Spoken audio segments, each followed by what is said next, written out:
Do you have another copy of this book? See that? Because you're gonna. Okay, all right. So you see how it is? Sure. And then I can put it back.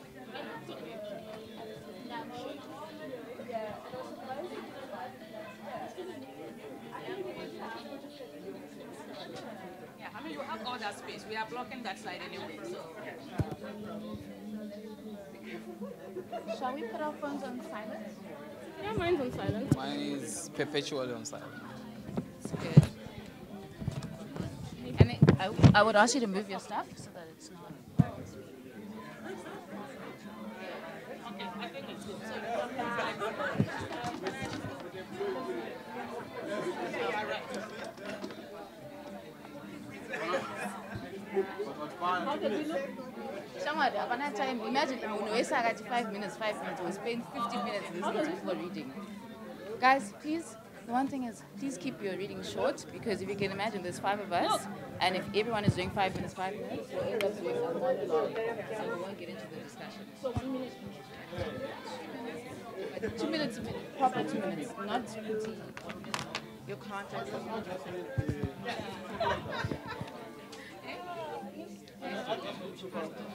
Yeah, and then it's 2 power.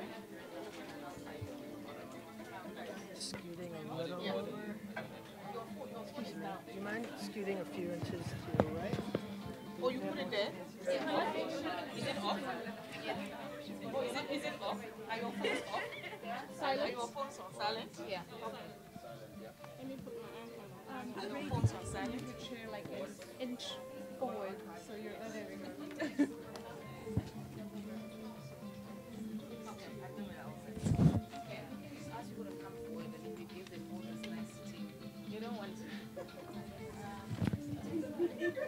Can you ask people now before you start speaking to please come forward? Anybody coming will ask them. It's disrupting when people come later on to sit and stuff. You should do it now.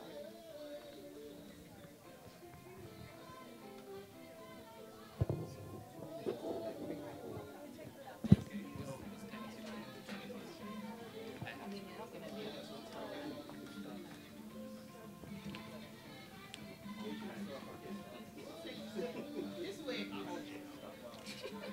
People don't want to sit in front.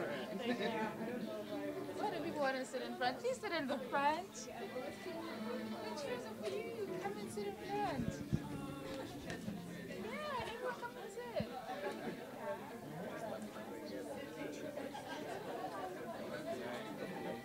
Hello? What are you reading? I wouldn't say. Can I take this away? Hello?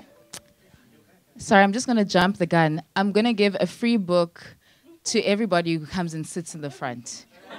A free book to everybody who sits in the front. So if you come and sit in front, you might just get a free book. Are we that scary? Come on, we set it up so nicely for you. This is your house.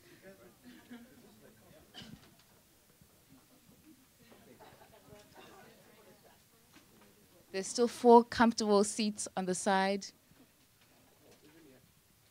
Yeah, yeah. That was an election promise, so no free books.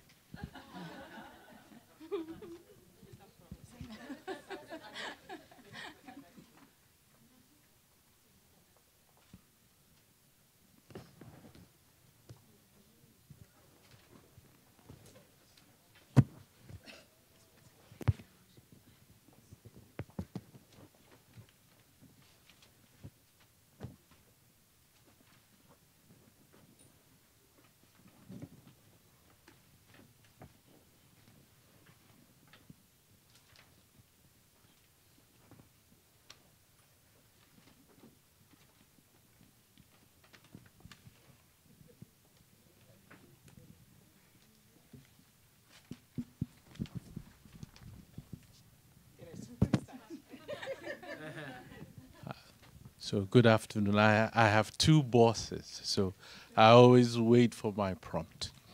So welcome to the Center for African Studies. My name is Emmanuel Champon, Professor of History and of African and African American Studies and Director for the Center.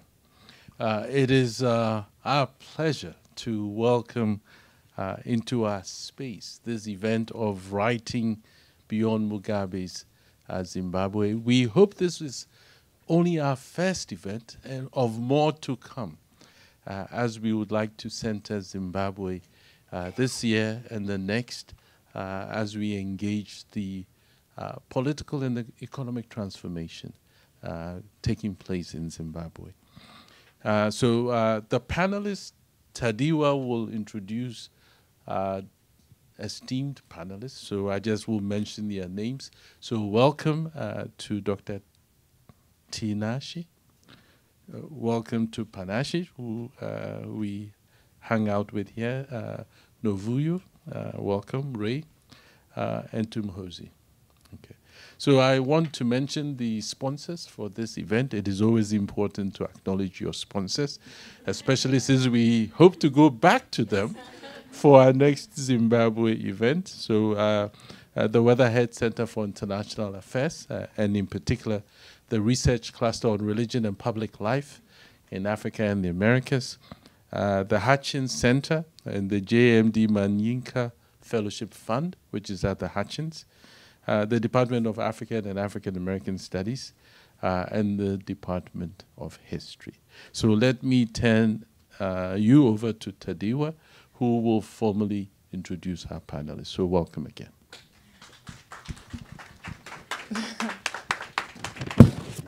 Hi, thank you everybody for coming. My name is Tadiwa. I'm a student here, and I'm part of Vera Space, which includes myself and Panashe. And this is our first event. Vera Space is a project to curate events around Black arts and literatures from Africa and the diaspora, and we hope to be doing many more events in the future. So thank you for coming to our first one.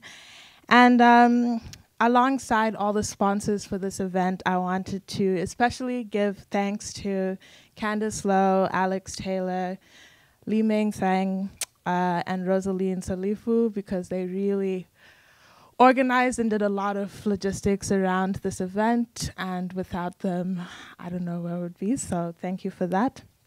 So just to kind of contextualize why we're here, today, at this time, around this time last year, on November 15th, BBC posted an article titled, "Zimbabwe Latest, How Can You Tell a Coup is Happening?" So as someone who looks for listicles to guide me through a crisis, I immediately clicked on the link and read the familiar red flags like mass gatherings of people, gunfire on the streets, the state media being seized, the head of state disappearing, and most importantly, the agents of the takeover denying that this was a coup. So sure, many of these signs occurred, but stranger ones followed, including photos of Mugabe laughing over tea with military generals, Mugabe spotted at a graduation ceremony handing out diplomas, and citizens partying alongside soldiers on the streets of Harare. So the year that followed after the ouster of Mugabe was not less shocking or disorienting. We have witnessed a debated and contested election that happened in July and resulted in the death of some citizens. But while the familiar political men were battling it out for elections this year, we also saw an exciting year for Zimbabwean literature, and that is why we're also here today. And as we were talking with some of the panelists last night at dinner, we had an interesting conversation about how Mugabe had never published a memoir, yet his imagery, his metaphors, and even the tone of his voice have a strong grip on the national imagination and also the international imagination. And so in thinking beyond this political and literary celebrity figure, Vera Space was interested in kind of speaking about the limitations and possibilities in writing against, about, or with charisma, and especially writing across various genres about this moment. And so I will just quickly give brief bios of the panelists, and the extended bios will be in the pamphlets. Going from left to right, we have Professor Mhoze Chikowero. He is an associate professor of African history at the University of California, Santa Barbara, where he's also affiliated with the Department of Black Studies. He is the author of the book African Music, Power, and Being in Colonial Zimbabwe, and his forthcoming book that he'll be talking about today is titled The Military Entertainment Complex, Music, Media, and State Making in Zimbabwe. We also have with us Ndlovu, who is a Harare-based reporter who writes for the Zimbabwean newspapers, Sunday Times and Business Day. His first book, In the Jaws of the Crocodile, Emmerson Mnangagwa's Rise to Power in Zimbabwe, was published this October. We also have Novuyo Rosa Tshuma, who is the author of a short story collection titled Shadows and a novel titled House of Stone. She serves on the she serves on the editorial advisory board and is a fiction editor at the Bare Life Review. She's currently a doctoral candidate at the University of Texas, Houston. Then we have my co-convener as well, Panashe Chigumadzi, who is the author of 2 books, her debut novel, Sweet Medicine, and her second book, These Bones Will Rise Again. She's currently a PhD student here at Harvard, and also, as of yesterday, the winner of the Biddle Paper Award for online writing for her essay, History Through the Body or Rights of Desire, Rights of Conquest. So before I hand over everything to the moderator, I wanted to mention that after the event, we will have food and we will have music curated by Panashe as well. We will have book signings, so you can get your book over here, and then the writers will be signing in a small room that you go down that aisle and it will be to your left. So I'm gonna hand it over to the moderator.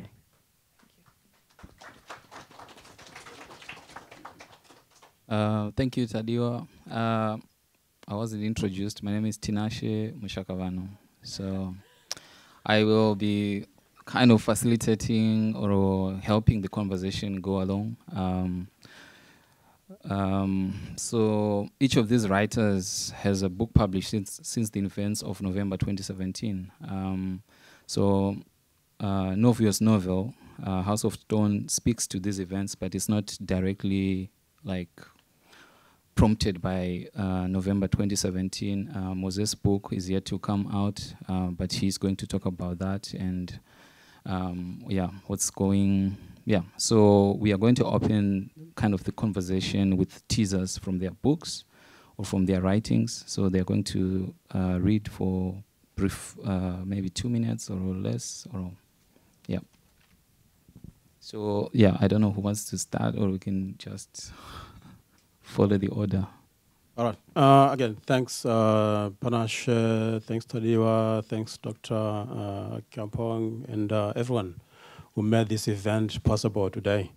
I'm very honored to be here. I'm holding this book. This is my book that I'm not going to be talking about today. But if you want to engage with this, there are copies over there. So what I'm going to be talking about is something that is picking up the story from that book, which is about colonial sonic engineering, how the colonial state produced itself through the engineering of Africans into particular kinds of subjects of empire. I'm looking through at those processes through music, through performance, because state making, I argue, in this book and in others, is a process of subject production more than anything else. And that was achieved, and it is also being achieved now, post-colonialism, through some of the same tools. So my upcoming book, which is a follow-up to the first, is called The Military Entertainment Complex, Music, Media, and State Making in Zimbabwe. And so because we really don't have time to talk much about this piece, I don't know if the papers were pre-circulated. Okay. And so what I'm going to be doing here is just to give you a snippet, very quick, of This is the final chapter of the upcoming book, maybe chapter 10, chapter 11. So what I'm doing in this paper is I'm basically looking at the coup as a sonic coup, something that we can understand through sound by focusing on the optics, on the sonicities. And so let me just read two paragraphs because, again, I don't have too much time. So my paper reads November deposition of Mugabe acoustemologically, that is, as both an acoustical and an epistemological event that sheds light into the noisy intra-party power struggles that felled the last of Africa's generation of anti-colonial founding fathers. It reads not only the predominant music of Jah Praiser, a popular musician, that antinomically shrouded and articulated the coup, but also the intersensorial architecture of the occupied cityscape and cyberspace. The vast array of songs, sounds, and images that together constituted a particular complex cuscography that cracked the walls of the State House and pushed Mugabe out. By cuscography, I mean the music that articulated, anticipated, and legitimized the November coup. Commanded by Jah Praiser's work, this cuscography brought to a head the foundational military entertainment complex that defined the making and unmaking of the Zimbabwean post-colonial state and independence identities as it presaged, articulated, and then synchronized the acoustics of the November coup that abruptly ended the Mugabe era, itself inaugurated in song in 1980 at Rufaro Stadium. So my upcoming book, The Military Entertainment Complex, explores this phenomenon since independence, taking off, as I said, from the first book,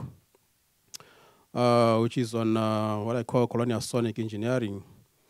And so the paper that I'm going to be talking about today, as I said, is the final chapter in this upcoming book. It is both historicizes Jah Praiser's intersection with the military and explores some of the dynamics that increasingly made his music a hegemonic oral force before, during, and after the coup. JP, as Jah Praiser is also known, JP's militarized music and musical aesthetics constituted and epitomized a cuscography that, I argue, not only put the artist in harm's way, but also, more importantly, helped reframe the country's poisoned, brutal, and noisy political competition and soft-landed the intra-party coup. Do you have another minute? Okay, all right, I'll end it here and talk about this in more detail later on. Thank you.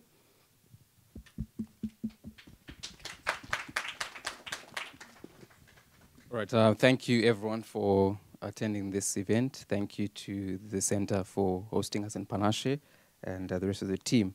My book is called In the Jaws of the Crocodile. I'm not sure if there are any jaws that we can see, but we can see the man who is the president of Zimbabwe, Emmerson Mnangagwa. So it looks at Emmerson Mnangagwa and his rise to power. I'm going to briefly read. I'll try as much as possible because of the time, quite shortly. I think a year to the day today, 21st of November 2017, we saw Robert Mugabe resigning from office. So I'm just going to read quite quickly on a section of the book. It says, when Robert Mugabe did not meet the noon deadline given to him to resign from office, there appeared to be very few options available for him to resist. He had clearly become persona non grata despite giving the impression of still being in charge and not being bothered by the mass turnout of marchers and demonstrators. In a televised speech on Sunday night, when it had largely been expected that he would resign, Mugabe instead said he would preside over the ruling party's Congress in the first week of December. Was Mugabe deluded about the extent of his control, or was he simply out of his depth in understanding how far the political tide had turned against him? If he had doubts about the thousands of people who had turned out on the streets to protest against him, then the virtual absence of his cabinet when he called for a cabinet meeting on 21 November should have removed any doubts about where power now lay in the country. Only 5 cabinet ministers and the Attorney General, Prince Machaya, turned up for the meeting at State House. Unwilling to take the chance that the impeachment motion in Parliament against Mugabe might fail, senior officials in ZANU-PF began to open up lines of communication with opposition to ensure that its MPs also backed the motion to impeach Mugabe. It is telling that the attempt to reach out to the MDC signaled that at the 11th hour, ZANU-PF remained unconvinced that it could assemble the parliamentary support needed to fire Mugabe. Although embattled Mugabe, it seems still had the support of legislators close to the fallen G40 faction, and they were also weary of what their future would be without Mugabe at the helm. At least keeping Mugabe in power by voting against the motion of no confidence held out some sort of guarantees. Smelling blood, the MDC, according to conversation I had with the party's then vice president, Nelson Chamisa, was keen for a written agreement with ZANU-PF on what it would get in return for supporting the impeachment motion. But the details of that arrangement remain sketchy. When Parliament sat on 21 November 2017 at the Harare International Conference Center, the impeachment motion represented a make-or-break situation.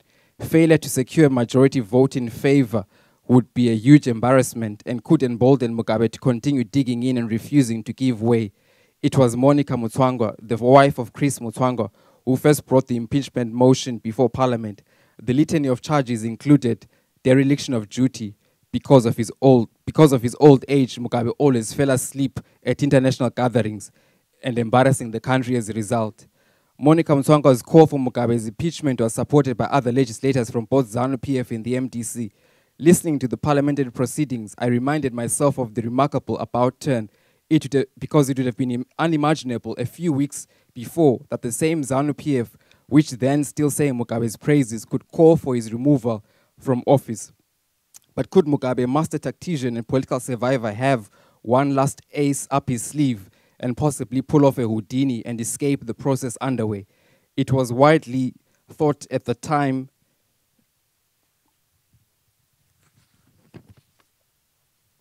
that the impeachment process could take weeks before it was finalized. The charges would first have to be read out against Mugabe, and the accused would have to defend himself before a parliamentary committee. Only then would a determination be made and a vote taken. This argument turned out to be nothing but hot air. Mugabe had reached the end of his political lifeline. It became clear that the tables had indeed turned when Habiton Bonyongwe, the Justice Minister, walked up to the Speaker of Parliament, Jacob Mutenda, and gave him a folder. Over the microphone in front of Mutenda, we overheard Mutenda question whether the contents inside were genuine. At that point, Chamisa, who later became Tsvangirai's successor, and about 2 other MDC MPs ran up to Mutenda and Bonyongwe at the podium. The MDC's worry was that Bonyongwe might bring a legal interdict to stop the parliamentary proceedings, a last-ditch attempt by the embattled Mugabe to buy a bit more time for himself. With a group of journalists, I also ran up to where the Speaker of Parliament was standing so as to be within earshot of the conversation taking place. Chamisa then walked away from the Speaker with both hands punching the air. A colleague who works for Bloomberg News Agency said that Mugabe must have resigned. The sense that something momentous had just happened spread quickly among the MPs.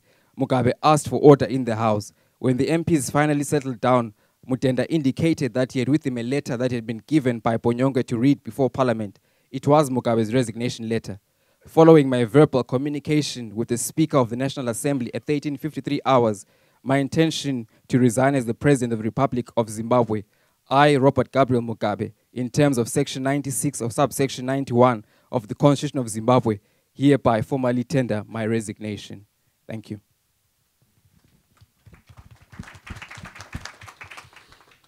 Good afternoon. So I've been working on House of Stone for 6 years now.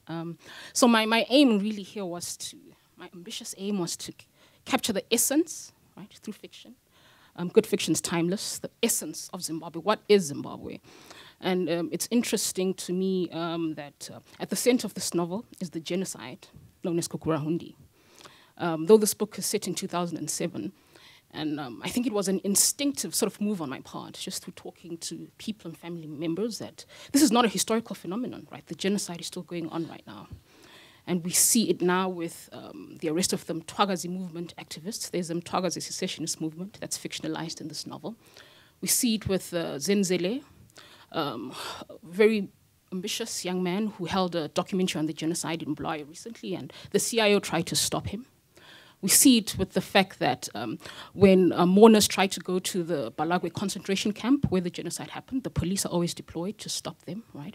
So the genocide, interestingly in Zimbabwe, which is Zimbabwe's original sin, is still an ongoing thing. So it's sort of ironic to me that this book still speaks to what's going on at this time.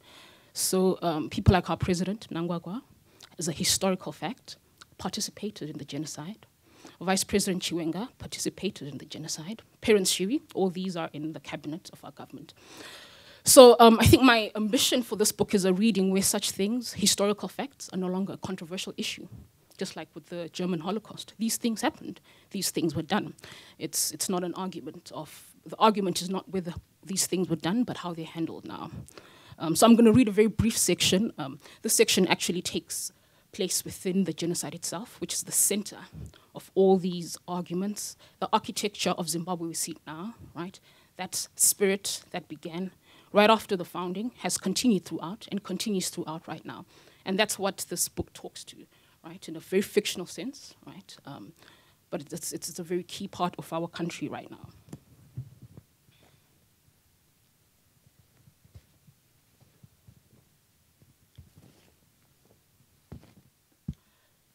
It was 83 when they came, he began. Who, uncle? Who came?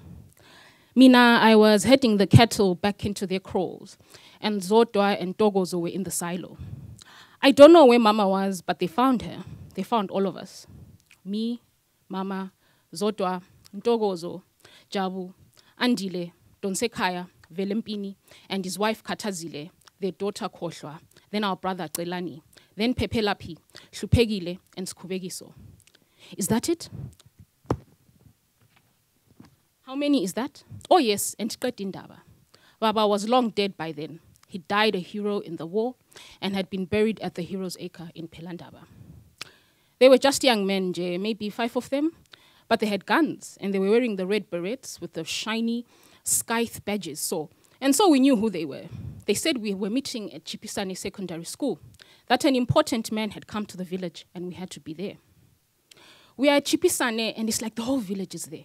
What is happening? Everyone is asking. Who is this person who is come? Maybe it's the president, somebody says. But the killers tell us it's Jesus who is coming. Jesus? Yes, they say.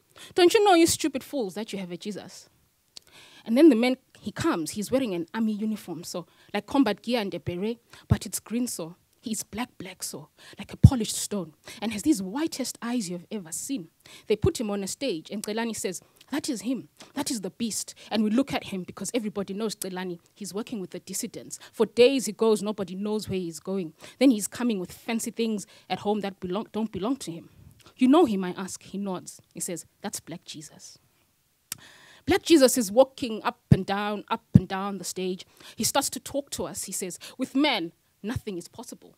But with me or Jesus, everything is possible. He's speaking in Shona, and one of the killers is translating for us into Ndebele. Where 2 or 3 are gathered, I am there with them, says Black Jesus. And here we are all gathered in my name. Do you know why I'm here? He asks. Do you know? I'm here because my disciples here are not spreading my gospel. I have told them that we need bodies. We need bodies to sow here in this barren land. But what are they doing? They're just slapping you, just beating you. Why are they not shedding your blood? Eh?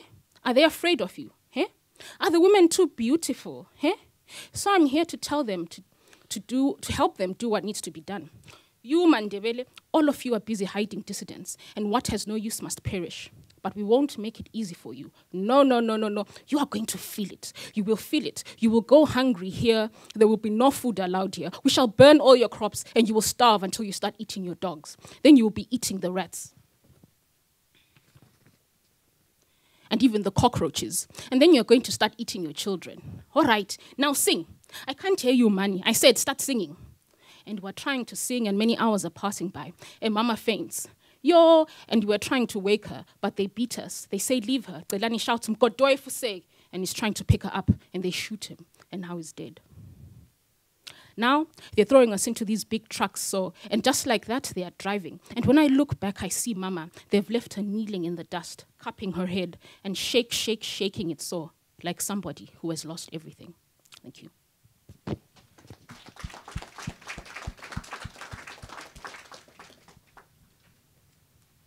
So These Bones Will Rise Again. It is a long-form essay. People very often struggle what to do with it. Sometimes the book is put into the fiction section, sometimes it's put into the non-fiction section, and it's because it combines memoir, some critical analysis, some reportage, but it really is just my approach, an interdisciplinary way to approach the kind of histories, very complex histories, that are trying to create the moments that ultimately that make Zimbabwe. And so within this, this book comes out. It was a commission, in fact, and so I was asked as a so-called born free, and later on in the conversation we'll talk about what it is to be a born free and why I say so-called, born free, to reflect on the coup, not a coup. And this is just, I think, a few weeks after it had happened, and my grandmother had just passed away, so I was thinking a lot about her. And for a long time, I'd also been doing research on Mbuya Nyahanda, who's arguably the most famous person in Zimbabwe's anti-colonial history, or the liberation war. And I was thinking about her, and I was also thinking about my grandmother, Mbuya Chigumadzi. So Mbuya meaning grandmother, or you can also refer to a spiritual person. And so I was interested in a meditation on history, because our government is very deliberate in the way in which it deploys history at every turn. Whether it's Independence Day, you're always going to have the war vets brought out and repeating a particular version of history. Some people call that patriotic history. And so for me, it was important to say that, you know, if the coup was being branded or being described as Operation Restore Legacy, in close brackets, of the Liberation War, Chimurenga means liberation struggle, I was interested in thinking about what is Chimurenga capital C, that is the Chimurenga according to the government, but I was interested in what is Chimurenga small c, the one that belongs to me, the one that belongs to my grandmother, the people who don't get written about in history books. That was what I was interested in doing, in answering what is history and how has history been written about in Zimbabwe. So I'm going to just read a small little excerpt that might just speak to what this task was, this question of what is history.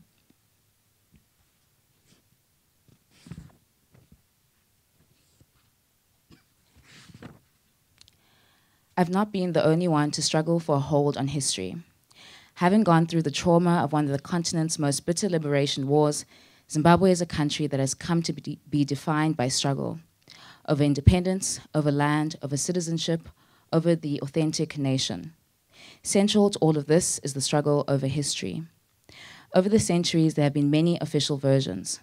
In the colonial imagination, history proper, that is, the history of Europeans in Africa, begins with the British colonial encounter in 1890. And because their violent occupation of land was met with resistance by the Africans in the region, British settlers had to justify their right of conquest by creative means. Within that realm, Wilbur Smith, that great chronicler of the white man's burden in Africa, was arguably at his finest in his 1972 novel, The Sunbird. In it, Smith narrates the allegory of Great Zimbabwe.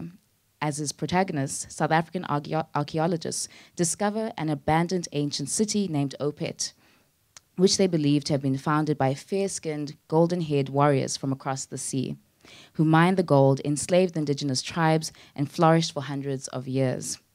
Initially, the evidence points to founders of obscure Bantu origin, but eventually the truth is revealed that the founders were Phoenicians from Carthage.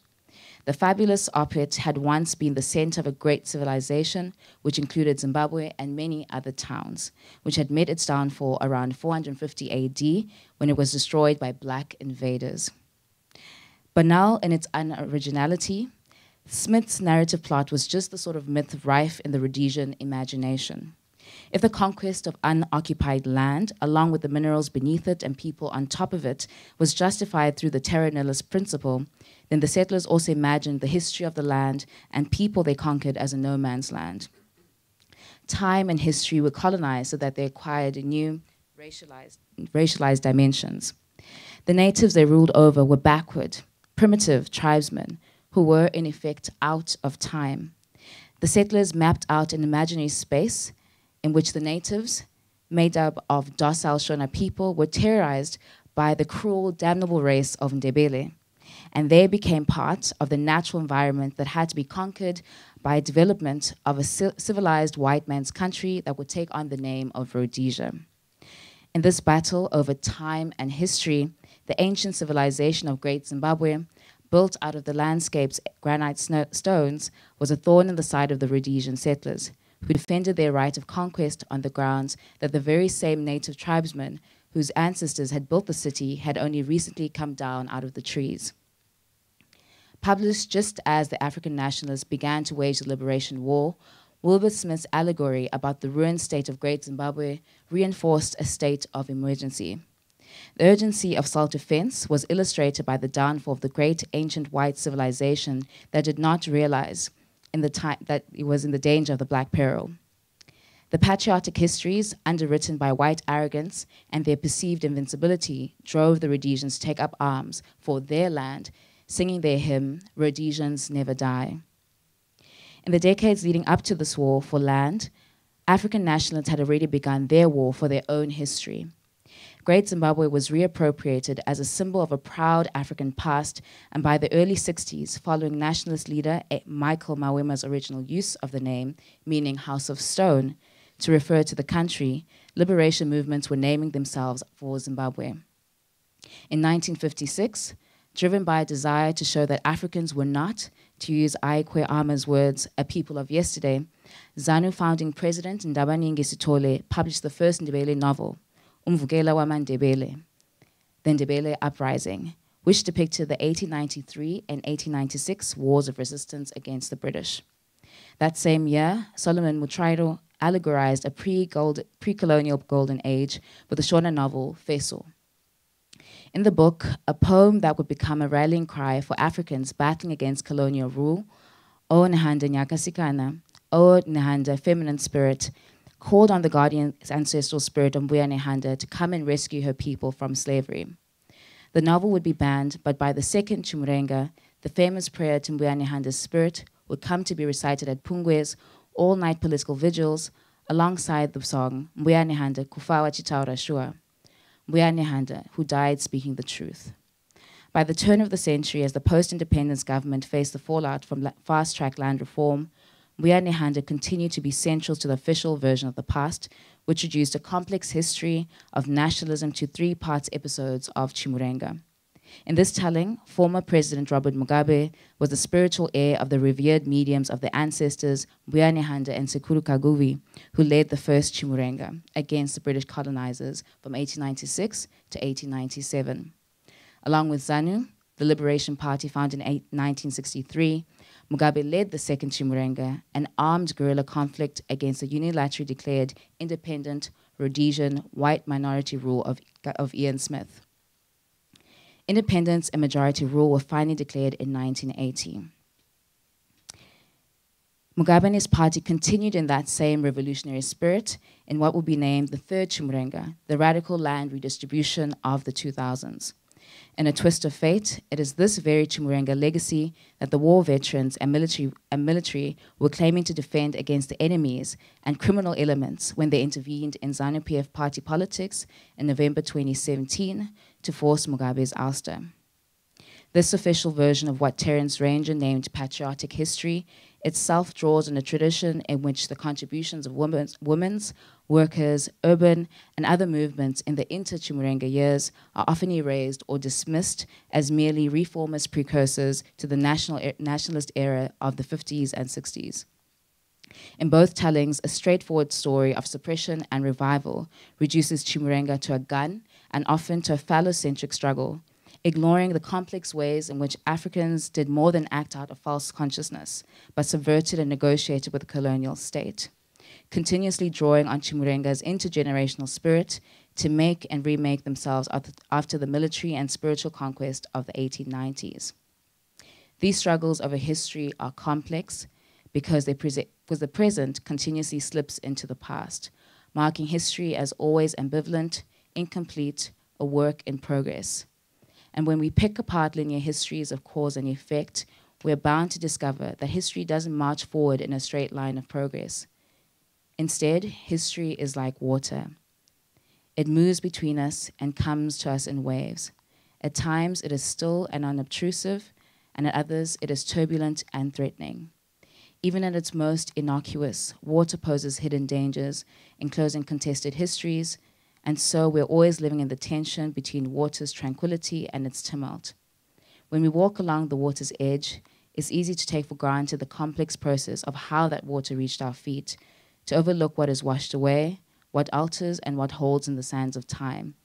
It is an openness to history as a series of waves, always moving, always in a state of flux, always a site of discovery in the past, present, and future, and not as something stable, foreclosed, frozen in the past, that is most troubling to nationalist agendas because it is too difficult to control.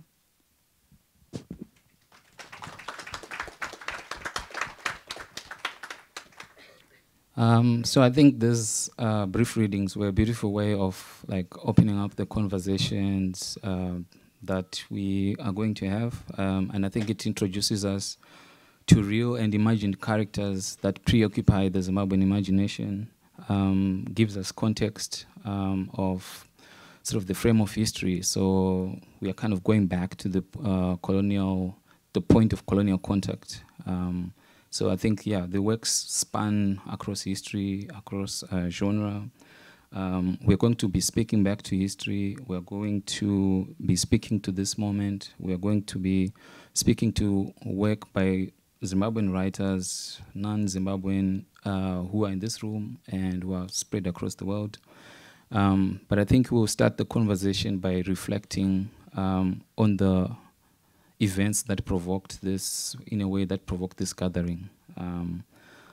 For me personally, I always wondered where I was going to be when Mugabe ceased to be the president of Zimbabwe.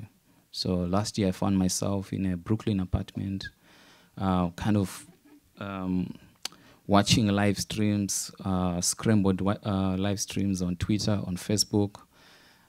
So I'm just going to ask each of these writers to kind of situate themselves. Where were you when these things were happening? What was going through your minds, and what are we learning?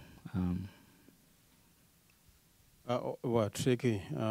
Yes, I'd not really thought about that, but now that you framed that, I think that's a very interesting vantage point to talk about how each of us and others saw those events unfolding last November. And so, well, I was not exactly in an apartment somewhere in Brooklyn, but I was also here in the US. So it is very, very interesting. I'm actually happy that I was out here watching events unfold with an eagle eye, so to speak, because I imagine myself in Zimbabwe participating maybe, or maybe not participating, sitting somewhere thinking and maybe refusing to participate in what was happening. But out here I was able to pick and see and switch through various channels and actually watch everything in a very clear way to look at multiple processes, multiple spaces, because I think I was privileged to be able to utilize communication technologies. Now it doesn't quite matter where you are if you want to read things on the ground. Geography doesn't matter too much. And so what that meant is that for the duration of the period, I was actually glued to my computer and my phone and other communication gadgets. What I saw was that this was a very interesting opportunity to think about how we see over a distance how archives are produced, how history is produced. Because we tend to worry as historians that, well, now people use email, well, people use Facebook, so there's going to be no archives. But no, actually the opposite. And so as soon as the old man was deposed, I sat down and began to write from what I had archived. And well, thanks to people like Sugar Mountain, Zuckerberg, there's all kinds of new archives now. And so I began to write. what I thought would be maybe the shortest or maybe prologue to my book, but actually I think it's ended up being the longest chapter. It's about 20,000 words now. I don't know that there's a journal that's going to accept it in its current form. But so over the last 11 months, I've been working and reworking, and I've shared versions of this chapter with a lot of my colleagues and good feedback.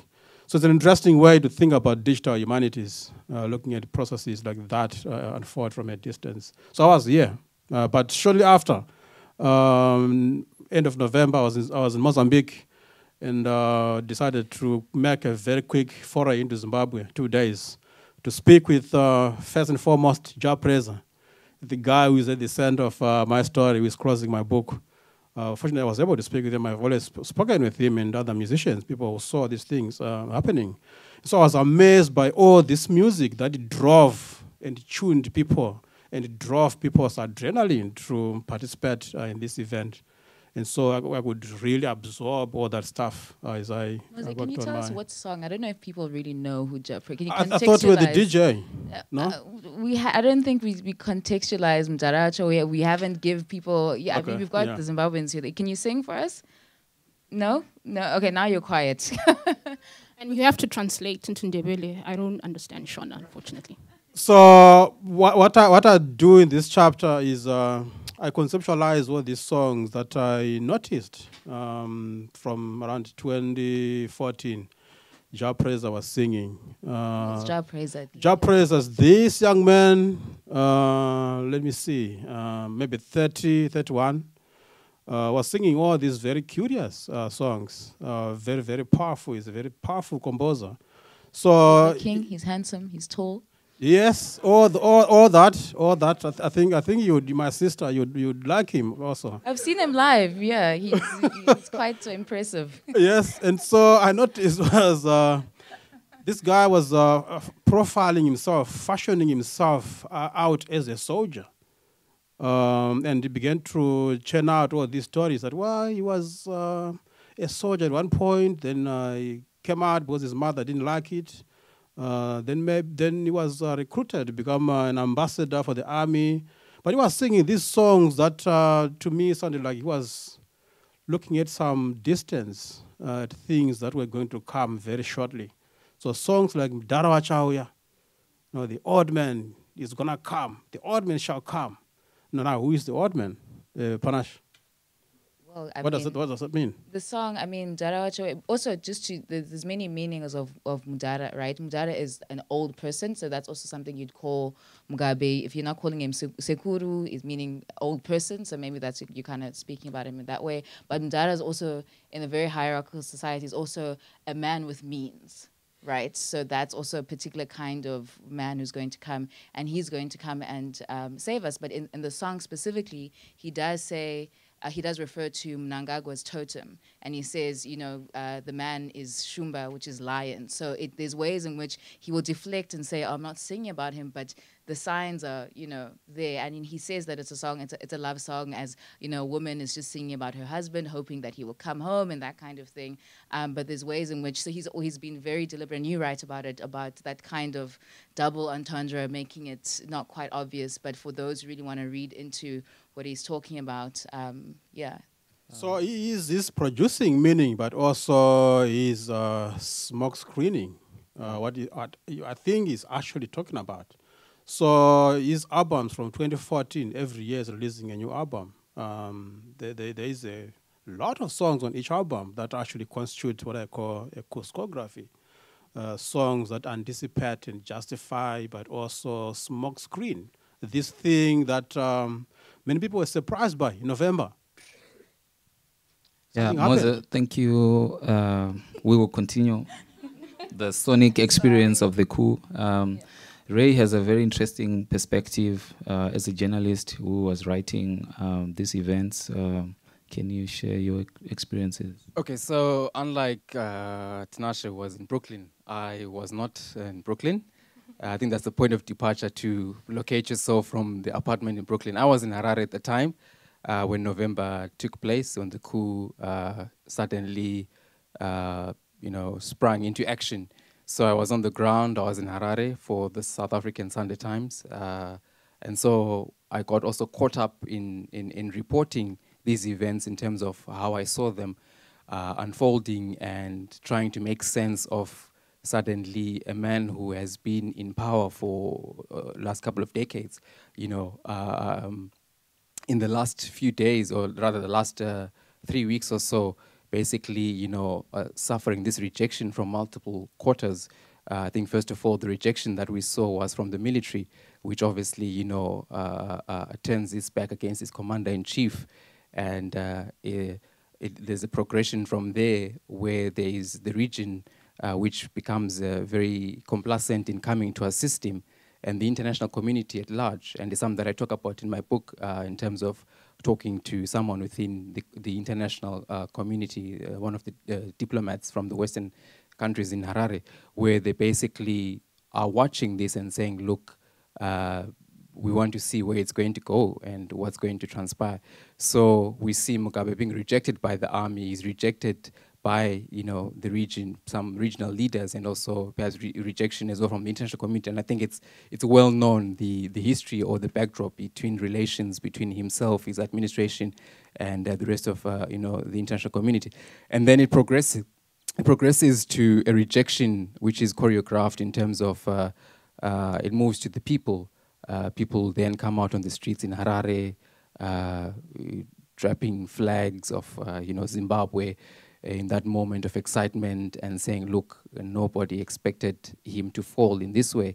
And so there's that also movement of rejection that takes place in terms of Mugabe as well being rejected by people who come out and say Mugabe must go. And we saw the placards being carried, and quite interesting, the visuals as well from there of people, making known their standpoint or what they feel. I saw a couple of placards say Zimbabwe is not your property, power is not sexually transmitted, with images of Grace Mugabe with the big X. So we saw all those things happening. And then it progresses to the rejection by the party on the 19th of November, where the party meets the Central Committee, and then they say, basically he must not longer lead the party, because it was a few weeks before the Congress, which was going to take place in ZANU-PF in December. And then it moves again to Parliament, where it becomes the final, before that, then there's the cabinet as well, where he calls for a cabinet meeting, which normally takes place in Zimbabwe on Tuesdays. And from the entire cabinet, there is no show. There's only about 4 or 5 ministers, and already the tide has swung. But Mugabe appears to be still digging in. And then the final showdown, it moves to Parliament, where the opposition joins hands with ZANU-PF to reject Mugabe, and are right in the process of actually getting impeachment proceedings getting underway. So all these things are things that I saw this story developing at different points and different times in Harare. Reporting for Business Day as well for Sunday Times. So how I came about to write this book, maybe briefly, I know the moderator wants to cut me, but maybe briefly, because this was so my book doesn't go in depth into the historical aspect, so it tries to lock itself within November, that time frame, to say what was taking place, where were these players, what was, for the broader audience, what was unfolding on the streets of Harare. And then comes up basically to the current events of the election, which was held in July, and also the inauguration of the new president that took place in August, and the fights and everything there. So it really tries to lock itself within that time frame. Here and there is reference to historical aspects, but it doesn't in depth at all go into that particular episode. So that's more or less where I was in Harare for over those period of time, the 3 or 2 weeks the coup took place. Yeah. I mean, I think it's fascinating to have that like front row experience of this unfolding drama. But I'm just curious, as a journalist, if media in Zimbabwe anticipated this moment, because you have been writing about Zimbabwean politics in the local media, regional media for the past several years. I think if someone says they saw the coup coming, in the fashion that it unfolded, I would not entirely believe them. I think the signs were there in terms of that there was friction within ZANU-PF. The succession question was nagging for months, and we saw spectacular fallouts. And from where I was sitting, when I saw Emmerson Mnangagwa fired on 6 November, I read it as, well, this is the end of it. You know, what can he do? And then he issued a statement to say, I'm coming back, you know, like some Arnold Schwarzenegger movie, like I'll be back, you know? So, and you are trying to figure out, okay, he's not controlling the party, he's not in government, most of his allies have been kicked out. So what ace up his sleeve does he possibly have to make such a daring statement? So from where I was, I never read it, I never saw it personally, I never saw that military element coming into fray with the events of November. So it was, if anyone says, which makes it quite curious, because then it plays with what Mhoze was sharing, and in his paper, his chapter, he talks about how Ja Praiser almost becomes a prophet, if I can use, you know, that kind of term. Some people are calling him that. You know, to say, while in maybe the media space and us who are more or less on the front row, we could not see it playing out that way. We have musicians and artists who were able to have that foresight. So I don't know how, you know, in terms of that. You know. Yeah, all right, thank you. So Novuyo, one of the things I love about your book is that, at least for me, it's the first Zimbabwean novel in its size and scale that exhibits a sense of ambition and wonderment often lacking in Zimbabwean fiction. I would argue, argue that we're a novella country, we're a short story country. So your book is probably one of the first, like, expansive, like, narratives, fictional narratives on Zimbabwe. But what I'm curious about is, when these things were happening, I know you were, like, in the process of writing the book. Were you forced to change things? Were you forced to, like, incorporate what was going on? It's interesting because I actually had those conversations with my editors. So I was in the final stages, the final edits for House of Stone. And I had to think, like, what is happening in Zimbabwe and how are we going to situate this book? One of the great things from the very beginning of the book, I had sidelined Mugabe on purpose in the novel.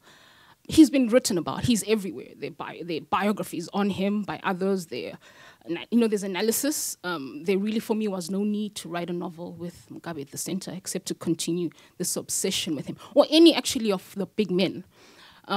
So that was very useful for the book, and because from the very beginning, because the novel, it starts from the 1970s when it's Rhodesia. It starts in 2007, but it goes back in time. So it's that interaction between past and present, how history flows, right? And it's because, of course, the genocide is not over. They claim it is, but if it is, why can we not talk about it freely, right? And of course, the genocide is sidelined in Zimbabwe, right? It's seen as a Ndebele issue instead of a Zimbabwean issue, right?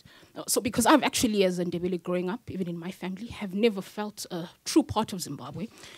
You are not likely to see a Ndebele president anytime soon. The ambitions of big men were not of interest to me, except the fact that Matabeleland, my people, are sidelined all the time. So I was really interested in a history that places the black body, which has been sidelined by colonialism and by post-colonialism, post-independence, continually, right, in the center of that history, small people. So that sort of assisted that perspective when my editor said, "Calm down, you know, good literature is timeless. You cannot write a fictional book. You cannot spend 6 years writing a fictional book for one moment, right? It has to transcend that moment." I was in Houston, Texas at the time. So Twitter was my friend. So thanks to, you know, Twitter, Facebook, mostly Twitter. And because I was mostly linked to Ndebele Twitter, the debate about Kokurahundi started right immediately there. And of course, many of us, there were these arguments on Twitter. Some of us, you know, maybe the ones who think too much, you're too far away, you're not taking part in the glory. I was really envious. I wanted to be there, but also torn, which is sort of cynicism that, yeah, we're celebrating Mugabe with the face, Mugabe's system is still there, right? And I had a brilliant interview with Brian Chikowero, Zimbabwean writer. It's published in Wasafiri, where we talked about these very things, and I was sort of explaining So if you read Fanon, Wretched of the Earth, it talks about this, how, you know, when the leaders, right, post-colonial leaders, they come up to the people and they say, change is coming. Then they go to the West and say, and threaten the West. You see, the people are ready for change, right? You have to work with us. Sometimes the people will take you seriously, that, oh, change is coming. We are coming to change. So from what I saw, people were marching for freedom, right? What the army wanted and what the people wanted was not the same. And you can see it with our July elections, where the people, again, mistaking change for being here, marched this time without the army's blessing, you know, Big Boss Daddy, General Bay. And this time, the army reacted very differently from 2017, shooting people on the streets, right? So you can see it doesn't always align. The people, and since Mugabe's departure, the Kukurahundi debates have picked up in Matabeleland. You have people hijacked the commission about the killings of 6 people by soldiers in Harare. They actually had the audacity to come to Bulawayo to talk about that before the genocide. And people Matabeleland hijacked that to talk about the genocide, right? And there were arrests. So you, you can sort of see how November 2017, interestingly for me, it's like this turning point in Zimbabwe that's not even just about that moment, but it's about pressures that have been building up to that moment. And it's, for me, Zimbabwe is one of the most fascinating spaces in that history is just alive. History is the present. History is still continually being negotiated because there are arguments, right, over what actually happened, right? That confusion of facts, right? And I think George Orwell talks about this, right? Totalitarian spaces, the truth is very tricky, and each time something happens, there's a rewriting of history. There's a need, we rewrite history, we make things up to suit the present rather than grounding ourselves in facts, right? And Michiko Kukatani, in her new book, talks about that with regards to Trump and fascism, right? It's that system of fascism. My opinion, my truth. If I say it didn't happen this way, it didn't happen this way. If I say Mnangagwa allegedly did not take part, so I'm quoting from Ray's book, it's one problem I had with your book. Even though you talk about historical events, you played hard and fast with one of the most important aspects, which is the genocide, right?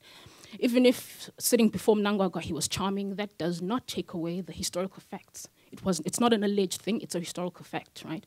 And we cannot play hard and fast with such truths at this moment, very key moment in our country. Thanks. Thank you. So yeah, Panashe, like you, in a way, kind of directly respond to what happens, or yeah, not in that simplistic way. So I'm wondering if you could talk a little bit about your journey of discovery as you were writing your book, and like it's very expansive. It's very spiritual. It's intellectual. It's political. Like there are all kinds of things happening in your book. So I think even if it was a book that was prompted by Mugabe's ouster, I really wanted to talk about my grandmother. I really wanted to talk about Mbuya Nehanda, and these are things I've been doing for a very long time. So people might have thought, you know, how did you respond or write, you know, this maybe 30,000 word essay within, 6 months, write it, have it published, all of those things. I'd been doing that work for a very long time. This Mugabe just happened to be the vehicle that I could use to do what I wanted to do. And I, like Novuyo, I also was very deliberate in not really writing much about him. In fact, there was a point in which my cover was going to be a cover with Mugabe, and I fought really hard not to have that because it's marketable, it sells really well, to have Mugabe in the cover. But it was really important for me to speak about Mugabe, or Zimbabwe, outside of and beyond Mugabe. It's very tiring when everything about Zimbabwean politics is reduced to him as a figure, and I think it helps us shirk a lot of responsibilities for things. It's the same way that the military can say it was Mugabe. We are just removing criminal elements around him. Mugabe has done X, Y, Z, and the war vets use it and say we've taken out Mugabe, that bad man. We are a new dispensation. How? You're the same people. You were there all along, and it was interesting that when I grew up in South Africa, but was always in between South Africa and Zimbabwe, and I also, which also just by the way is I would see myself as a citizen of Southern Africa because the links between that region are so, they go back very far and they continue. So some of these borders I don't really think serve us in continuing to think about Zimbabwe, South Africa, but that's a whole other discussion. But it was really important for me to think expansively outside of Mugabe, particularly because if the book was about to be published just before the elections, and there's a way in which there was also a pressure to say, what is your prediction for the election, for example? And it was really hard because you wanted to be for this moment. You wanted this to be the definitive moment where you're going to be delivered. But for the life of me, I knew that this is not it. This is not that moment. Even in Johannesburg, a lot of people, Johannesburg is the country, is the city with the highest proportion of Zimbabwean diaspora. So I'd gone with my cousin to one of these solidarity rallies. I drove her there, listened, and I didn't quite, people were taking selfies. I was like, I don't really know if I want to take a selfie here. So you kind of, you're not really sure. You want to be there because you want to be swept up in that sentiment, but you also know it's dangerous in that moment. And I remember even a friend of mine, in many of these WhatsApp groups, because a lot of us also I spend most of my time on my phone. I didn't bother to watch your CNN, BBC, whatever. My time was on Twitter, WhatsApp. It was Zimbabweans who were constantly updating each other. In fact, my aunt was joking who lives in Zim, that it's these diasporans who are actually who were pumping much of the information, more so than people on the ground, because people were so anxious, and sometimes they'd be directing people like, why don't you go into the street? Why don't you do 1, 2, 3? But then some of those tensions were coming out to say, well, you guys come here. You're sitting in your cozy, apartments in Brooklyn, in Brooklyn, and telling people to take the old man out, but you're not there. And that's also a serious problem within Zimbabwean politics. We'll talk about this issue of telling people to be martyrs when you're not willing to do that. But it was interesting to see that diaspora tension. And even here, we'd be remiss not to talk about the fact that most of us are based in the diaspora, and that's a big part of what it is to think about Zimbabwe. But one of the things we did was we had an event at the Center for Africa Studies, interestingly enough, which was not about Zimbabwe, but I just had to bring it in. And people were very optimistic. And there were many other Africans in the room. And some were very, I guess this is your moment. You've got this. And there were a number from, let's say, Nigeria who were speaking about the fact of, military is military. We've been through this. And we also saw this, on Twitter, where some Africans would say, this is the military. We've seen what happens when the military comes into government. But we were very adamant that, hey, give us our moment. We're happy. Don't spoil this moment. So it was really, really difficult. And like I said, in some of these WhatsApp groups, speaking to some of my Ndebele friends, as someone who's Shona, people were saying, well, I can't celebrate this. He's got my family's blood on their hands, so I can't be happy about this moment. I'm not happy about Mugabe, but this is a cruel man. He's got blood on his hands. I can't smile about this moment. And I think those things were very difficult to talk about in that moment, because you want to be happy, but you're also very aware that he was really just a symbol of much of the best and worst of Zimbabwean politics. If you look at the opposition, for example, a lot of the autocratic behavior, how the young leader, Chamisa, came into power, it was also an internal party coup. Was the democratic processes in his coming to power, the misogyny in MDC, in ZANU-PF, and all of the parties. This thing is historical. And I think for me, why I speak about, this idea of being born free is a really terrible idea, because it's about erasing history, that these people are born past a certain point in history, and therefore everything that happens before does not affect them. They just move forward. And it's something that, a lot of our opposition politics likes to do. They're all about the future. ZANU-PF belongs to the past, MDC belongs to the future, and nobody works with all these states of time.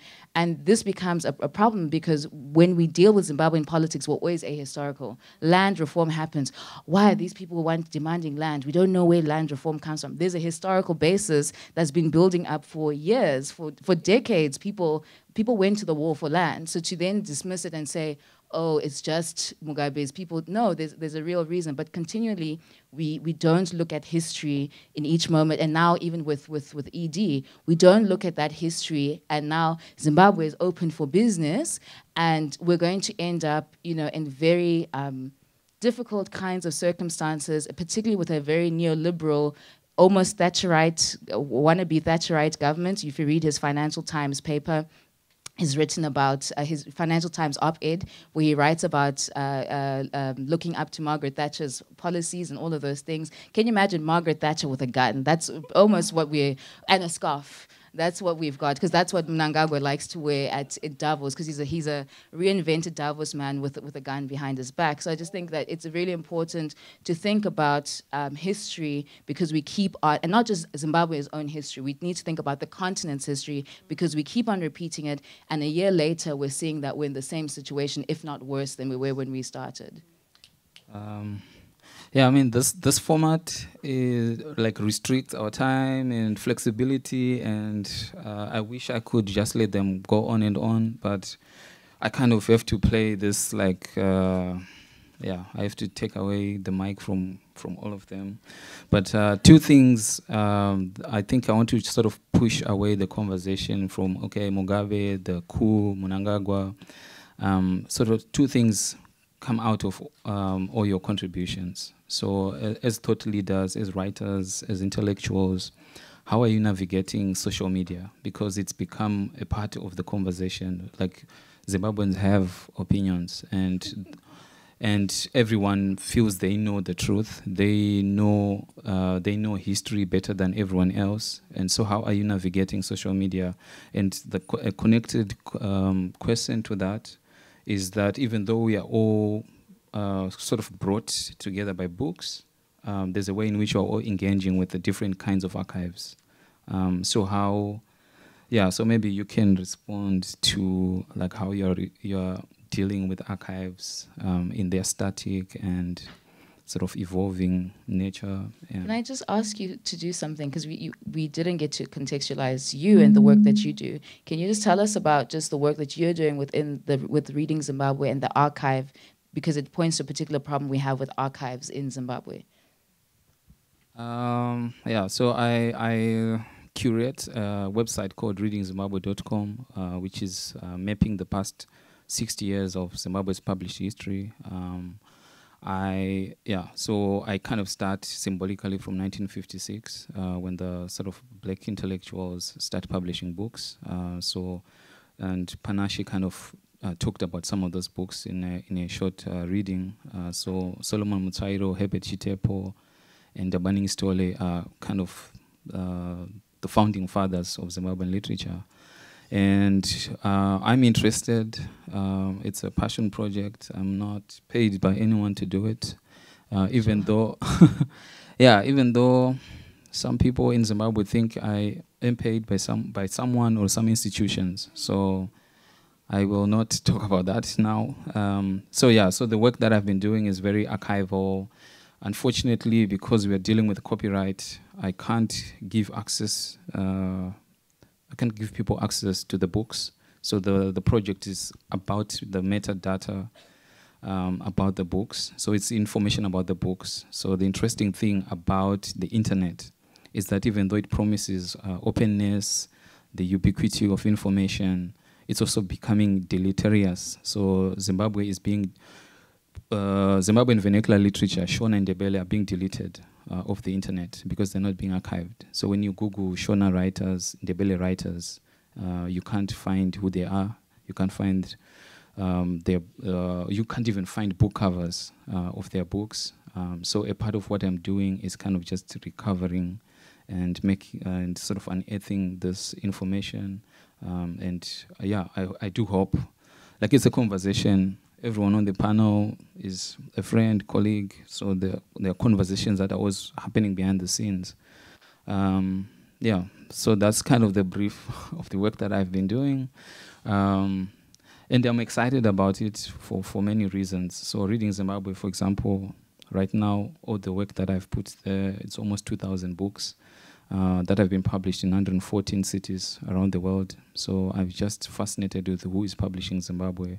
Where are they publishing Zimbabwe from? Why are they publishing Zimbabwe? And there are startling revelations that come out of that. So that's kind of, this is part of Panashe's, so there are books in front that you might be able to interact with after the conversation.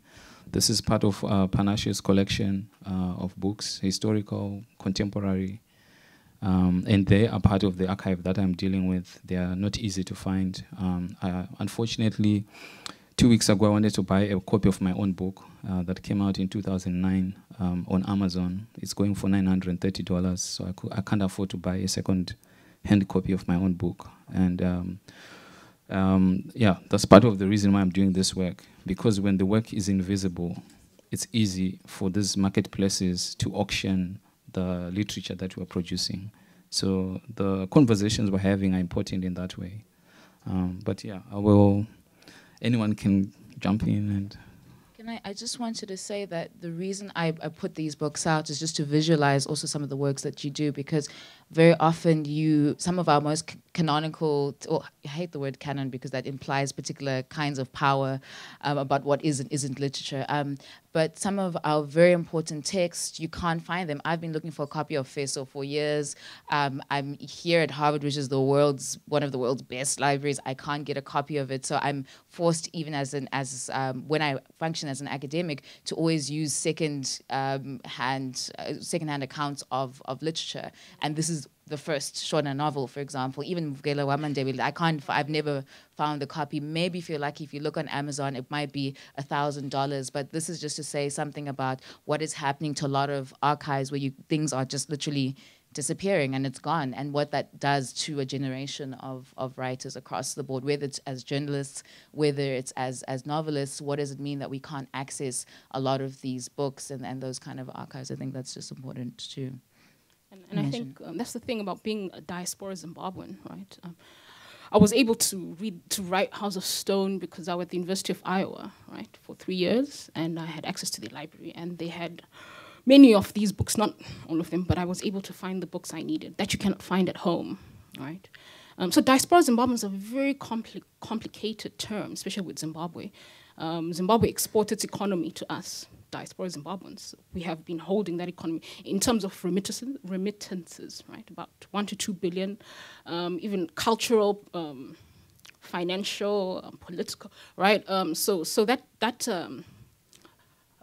false line it's very important to dissect it and remove it as being a deciding factor of who is Zimbabwean and who is not, right? Especially since, again, our knowledge, which due to our, it's not available at home, it's available outside home, right? It's really weird.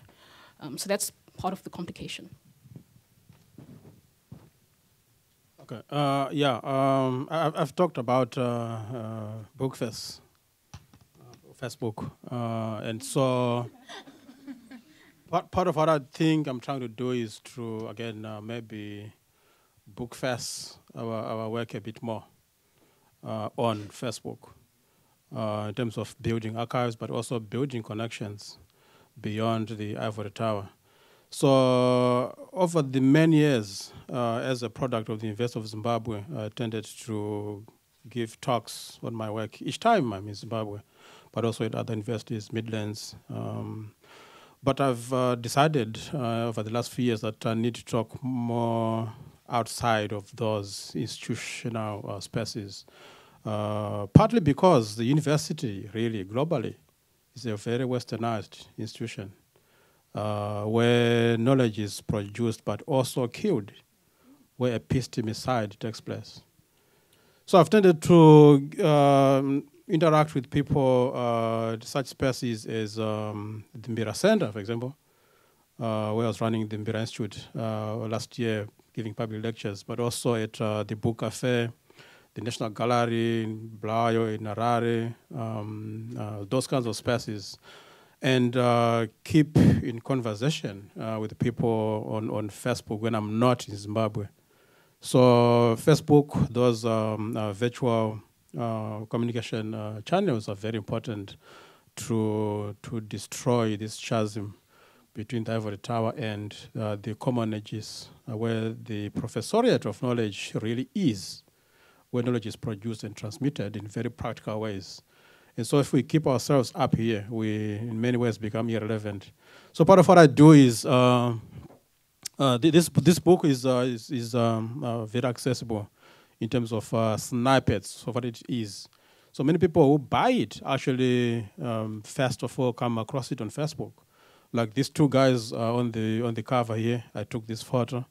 This is Abel Story and Kemba Ngove.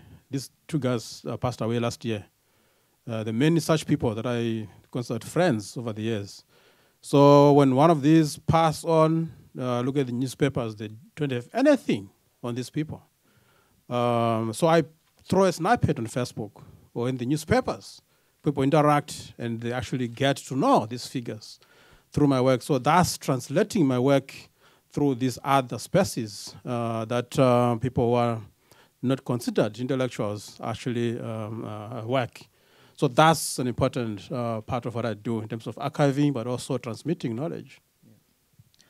I don't know if Ray, you have something. We are going to be opening to the audience. You can participate with questions, comments, other ideas you may have. So try to be as brief as possible, and we will continue the conversation together. Can I just add, while you're getting the three hands, so you can put your hands up and we get the three hands. I did want to also just mention, while we're going digital, one thing we don't speak enough of, I think the epigraph at the beginning of the book, of my book, says, history is created in the mouth, and this is from Yvonne Vera.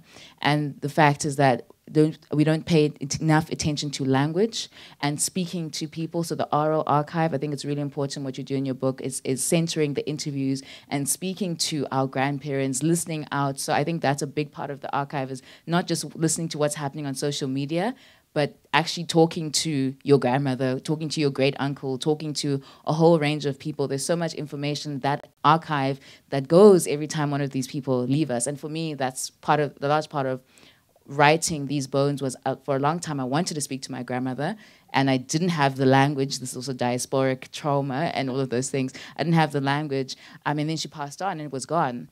I thought it was gone, but I went to go speak to people around her and going to that. So just speaking to archive is not just either books or digital. It is also as basic as speaking to people around you, and we need to center that, particularly as academics. That's really part of why I love all our books. Really, because we do a lot of that. You really run with this idea very beautifully. You do. You know, weaving all these generations and memories that clash and intersect and dovetail. And I say that as a born free. The reason I'm saying it specifically as a born free who's not supposed to be interested in history, not supposed to be interested in speaking to your elders or your aunts and uncles. You'd be surprised about how much you find out in just taking time to sit down with people.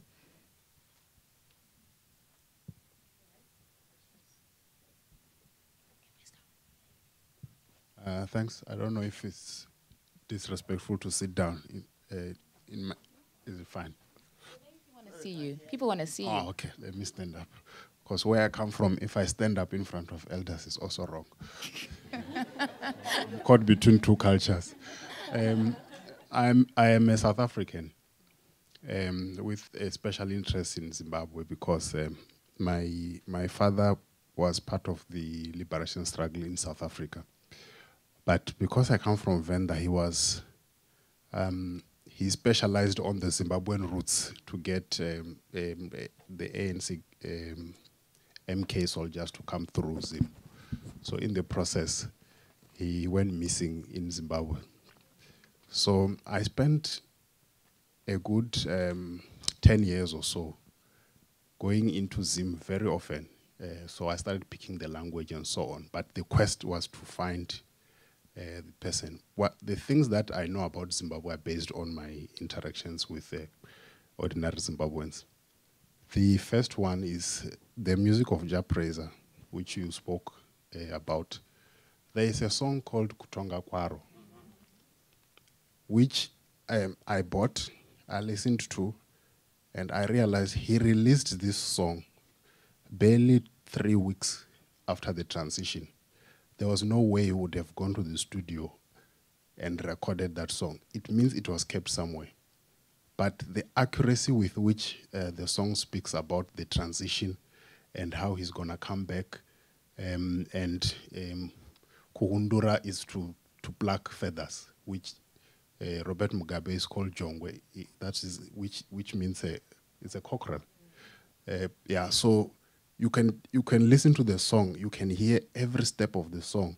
He profiles the current president now, and this is barely, that's a song that they were using in rallies and so on. The other thing about Japreza is the only Zimbabwean who could wear the full army regalia without being part of the army. It looks like Zimbabwean soldiers are told, you can beat anybody who's wearing that thing. It's not a crime. So they look forward to finding people who are wearing uniform, but Japreza seems to have been able to do that. So I wanted you to talk a little bit more about Kutongakwaru itself and the timing of the release of the song. My second issue is the Ndebele Shona issue, which I'm very proud that my sister, you came out, because mostly it would have been hidden. I read Ray's book, and when I read the books I've read about Zimbabwe, from history to biographies, they were mostly written by the British. It was only Tsitsidanga Rembo's fictions that I would read, and you hear reference about things that happen in Zimbabwe. So I had that problem. I wanted to read something about Zimbabwe written by Zimbabweans. Now, when I started reading, then I now had to figure out, is this a Ndebele or a Shona writing? So when I read your book, I had that in mind, that unfortunately it's a Ndebele guy reading. In your opening pages, you came out about your position. But throughout the rest of the book, you wrote in a way that would offend this Novuyo. It's like, as a Ndebele, how can you not have gone into more detail about the Egukra? But there was another genocide that happened against the Shonas, where the Ndebele had teamed up with Cecil John Rhodes, which I've read about as well. So I don't know if you can't say we are even, let's move on, or so on. But that's my lesser comment. I want to hear more about the song. Thanks. Well, I think we'll get some more questions. So we'll get about 3 or 4 questions, then you respond. Yes, but yeah, let's be brief as possible.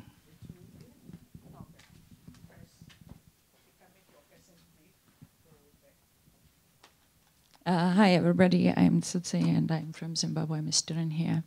So my question to you guys who are writing Zimbabwe post Mugabe is, how much do you think the citizenry, a woke citizenry, had a part to play in the, especially the march and the curation of the coup itself? I'm trying to think of a Zimbabwe pre this flag movement and how people were just afraid. And you have this social movements, think of this flag, think of the social movements led by the MDC youths, and how people were willing to fight Mugabe even before the coup. So I'm also thinking about how now people, with the benefit of hindsight, we all say, or something, which really means we celebrated the wrong thing. But that's with the benefit of hindsight. But in that moment, how do you think the people, woke people, would have reacted if they had known this, that this would happen, but also at the backdrop of having Mugabe as a 37, 38-year leader? Thank you. Hello, everyone. My name is Will Moyo, and I'm on staff here. I have 2 questions, I think, following up on Titi's question is, what does being pragmatic about Zimbabwean politics look like for you all as scholars? And I ask this because Zimbabwe seems to reinvent the wheel in all things politics. Our coups are not coups.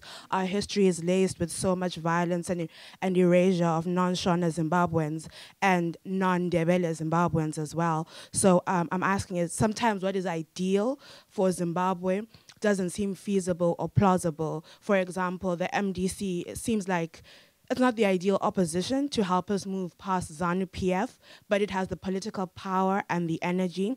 So what does being real look like for you? And then my second question is to Ray. What is your response to the assertion that your work is somewhat propaganda, framing the leaders of the coup in a positive light. Your book also details Mnangagwa's escapes, and that reads like a James Bond novel in some instances.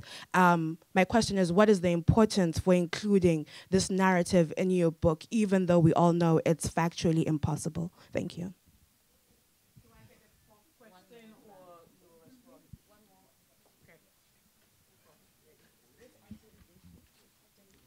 I speak as an old man,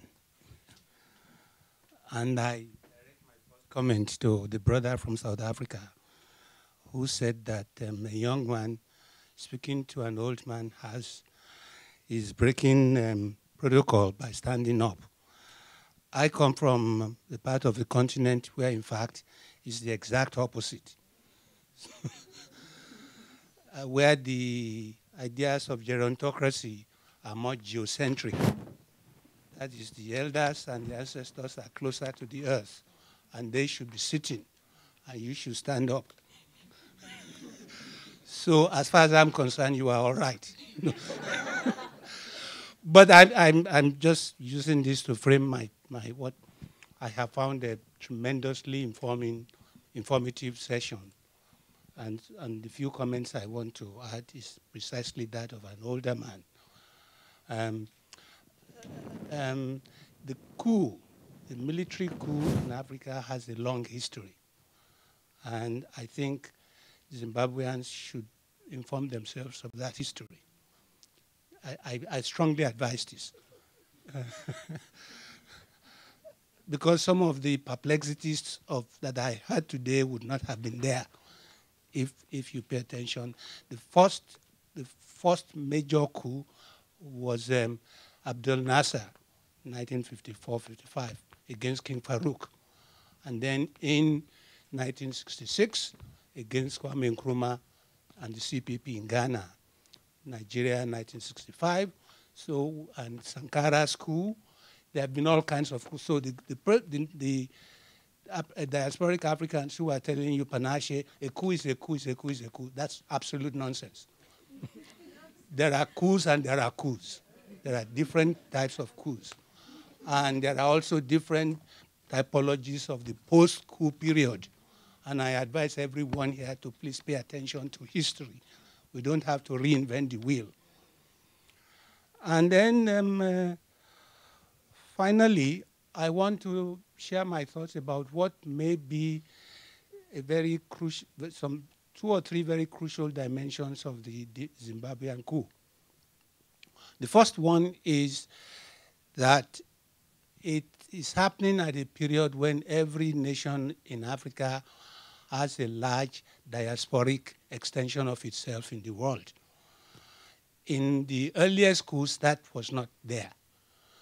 And so there's a way in which that becomes a very, very significant factor. I don't have time to go into all of that. And then secondly, I've lost my train of thought. Those who take my classes know that this happens a lot. So because I can recover it in the next 2 minutes, I think I'd better stop. But if I do remember it, because it's a very, very important point. Thank you. If I remember it, I'll come back. Thank you very much. Thank you to everyone who's asked a question or given us comments. I think I'll ask the panelists to briefly respond to some of the issues that have come up. I think responding to my brother from South Africa, I think, when you talk about your father, increasingly I've been asking questions about my family. My great-grandfather went to South Africa during the Wenera days and never came back. My father never met him, and he doesn't know him. And there's a show on SABC, it's called Kumbuleka. So all of a sudden, I forced my parents to watch it because I want to speculate about my great-grandfather with my parents, especially my dad.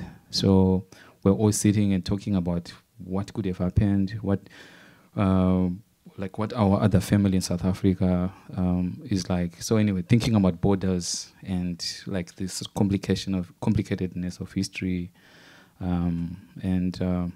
So I just wanted to say that, but I'm happy for you to respond to any of the issues that have been brought up briefly, because our time is, and we have one more round of questions. Okay, I'll start with my brother's question, and then I'll go to, I think, Will.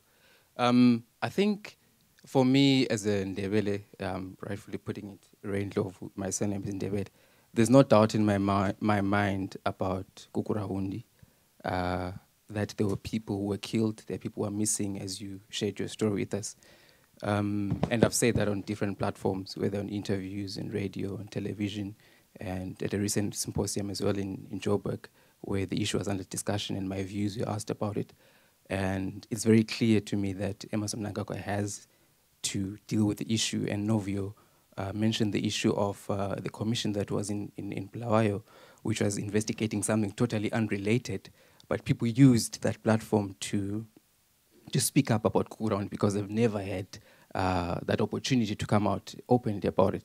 And it's something which I mentioned right in the beginning of the book, to say this, trying to paint a scene of what Bulawayo, to say this is where as well a genocide takes place.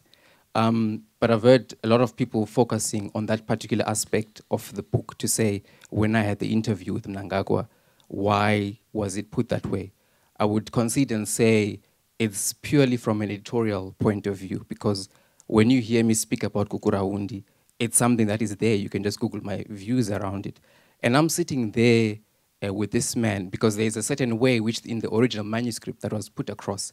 And there were concerns raised to me by my publishers. Obviously, it's something that I can't try and put out in the public, but this is a conversation that we've had behind the scenes to say, look, you are saying this, but this is what is there. I think perhaps in a revised edition, that's something that needs to be seriously looked into. But in as far as my views, where I sit, where I stand, perhaps the difference is, on my point of view, I didn't have anyone in terms of direct family or related who died or was killed. But because I am from Bulawayo, I know the economic marginalization from there. I experienced it. You know, it's real. It's something that, you know, you fail to get opportunities because you are Ndebele, you are from that side of the country. And I've experienced that. So there's no way as a thought leader I would try to whitewash that, or to say, oh no, it didn't happen, or, you know, Emmerson Mnangagwa is soft as well. He has to answer to that. He has to face that, because he doesn't have the luxury whatsoever. Like, you know, you would, I think he mentioned in a CNN interview recently, to say my predecessor said it was a moment of madness. The predecessor's not there. Now he's the man who's there. You know, if he's genuine about the new dispensation, these are the conversations that need to be opened up and have people speak. And, you know, he releases reports, there's tons of material around that, you know, and he speaks about that. So for me, it's not lost on me, or, you know, I'm trying to try and rewrite history, or I'm not aware of this. My profession makes me, you know, be one person who knows all these things, you know.